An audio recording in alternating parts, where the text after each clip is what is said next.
Hello dear student, good morning. In the previous video, we are discussing regarding the fourth chapter, motion in a plane. In that, introduction about this vectors and scalars and the types of vectors are already discussed in the previous class. Now, in this class, we are going to discuss a vector addition of a vectors by a triangular and parallelogram method. In the previous class, we studied a multiplication of a vector itself, but in this class we are going to discuss a vector addition. It has two types, by a triangular law of addition and parallelogram of law of vector addition. So first thing is triangular law of vector addition. Triangular law of vector addition, the statement like this: if two vectors are represented in both magnitude and direction, that's why we call it as vectors of a triangle, then it is in the same order, then the resultant can be completely represented by the third side of a triangle taken in opposite direction. For example, consider two vectors, a vector and b vector. Therefore, add these two we get a vector plus b vector. Then according to this definition, resultant vector gives rise to a third side of a vector. It is taken in opposite direction. This is a resultant vector. This is resultant vector or vector. Therefore, here the a vector, this is the tail of a vector, this is the tail of a vector.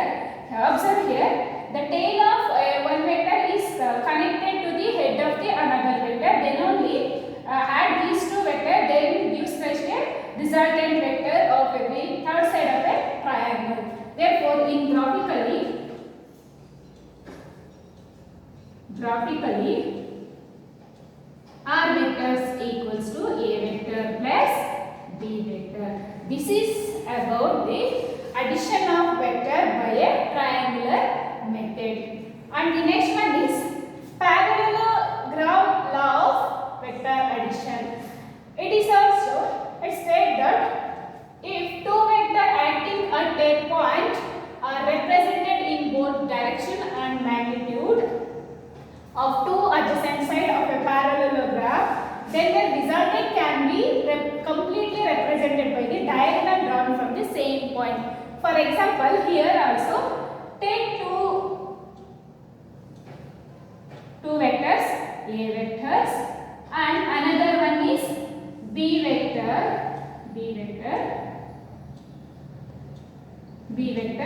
So add these two vectors, we get a parallelogram. Therefore, addition of these two vectors gives rise to a parallelogram by the same point. So add these two, we get a parallelogram like this. This is b vector. Then this is the common point of two vectors. That's why it is called as adjacent vector. This is called as adjacent vector. Then the resultant addition of these two vectors, this gives rise to a resultant vector. By this parallelogram, the resultant vector can completely defined as the diagonal of a parallelogram. For example, parallelogram like this.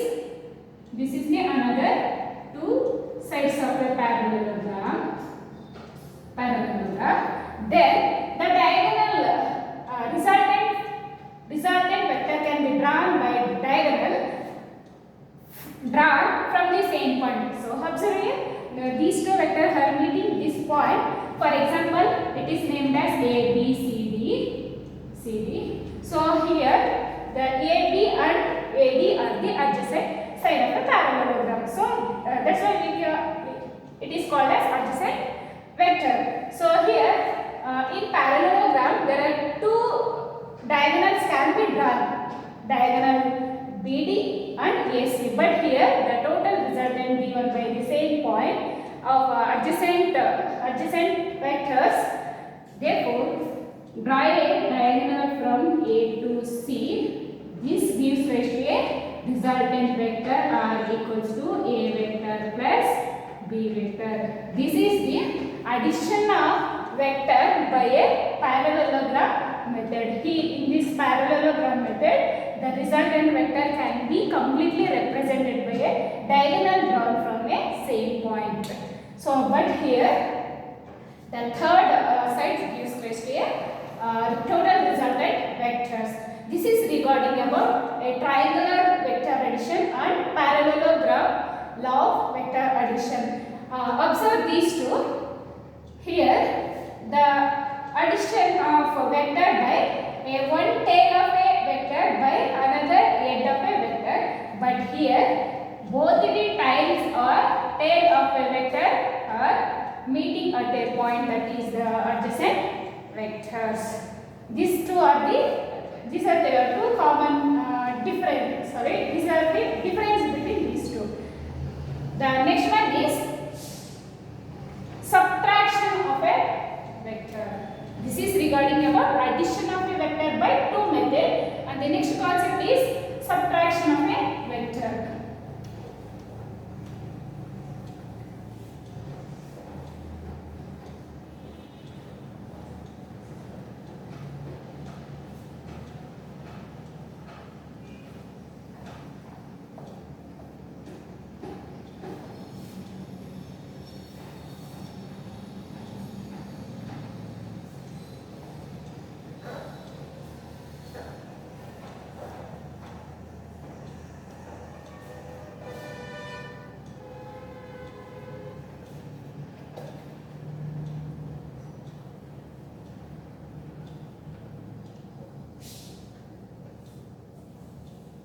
And the next concept is subtraction of vectors.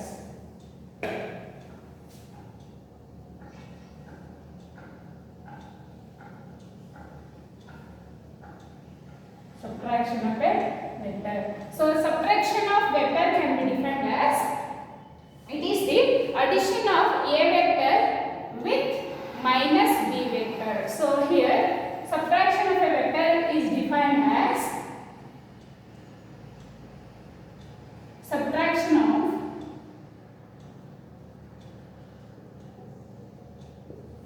b vector by a vector is defined as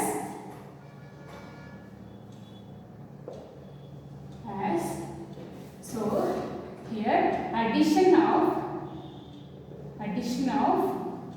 a vector and minus b vector is gives rise to a subtraction of vector.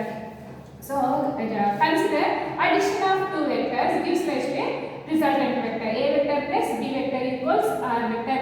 This is the vector addition. But here we need to define a subtraction of two vectors. Therefore, here according to this statement, a vector addition of a vector plus of minus b vector gives rise to a subtraction of vector. Therefore, simplify this, a vector plus into minus b vector equals to resultant vector. This is called as a subtraction of vectors.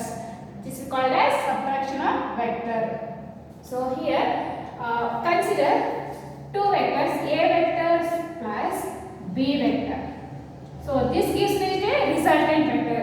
This is a vector, this is b vector. Addition of these two gives rise to a plus b. But here subtraction. So taking a b vector in opposite direction, that is this is a minus b vector, then the resultant vector gives rise to a resultant vector is equal to a vector minus b vector.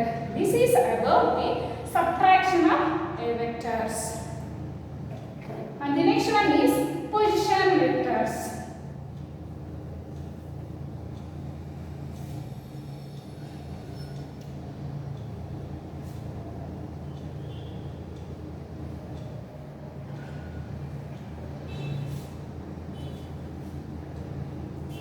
Next concept is position vectors.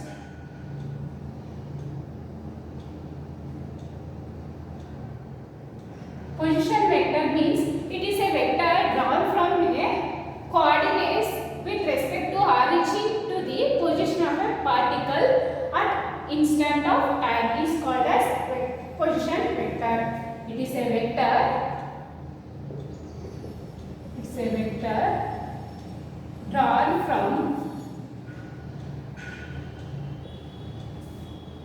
from the coordinate of a system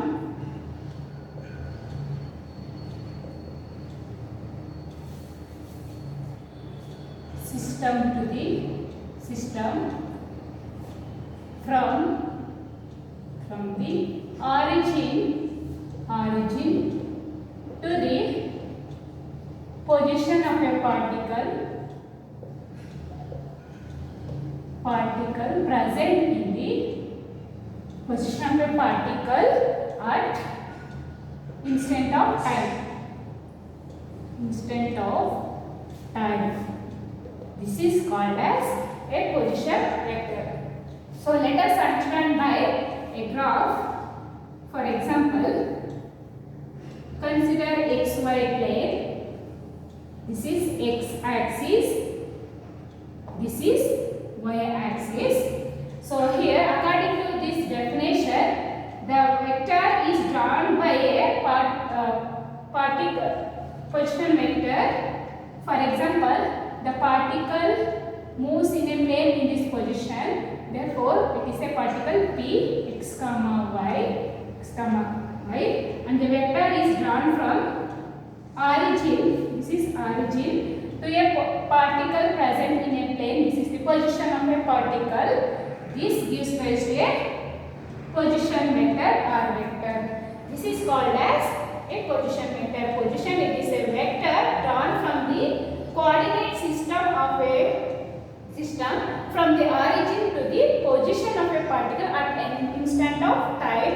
So here OP represent the OP vector is represent the R vector. R vector means position vectors. So here position vector gives a position of a particle with respect to a origin. Every moving of a particle in a plane have a position vector. Therefore, the magnitude of these vectors is equal to R vector can be represented as xi cap plus yj cap. So here this is xi, this is yj. So here position vector, it is the sum of these two, xi cap, yj cap. Therefore, the magnitude of this vector is equal to R equals root of x square plus y square. This is the magnitude of this position vector. It is a two-dimensional because a coordinate system, it has two-dimensional. But in the case of a particle moving in a plane, it is considered as three-dimensional.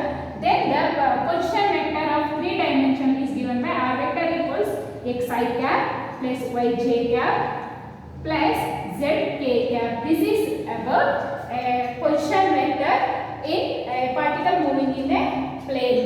Then the magnitude of this vector is given by x square plus y square plus z square. This is regarding about a position vector of a particle moving in two-dimensional and three-dimensional. So next thing is, what are all the importance of position vector? So here we notice that by the position vector we can locate a point. Of position of a particle moving in a plane. The first importance of position vector. The first one is it helps to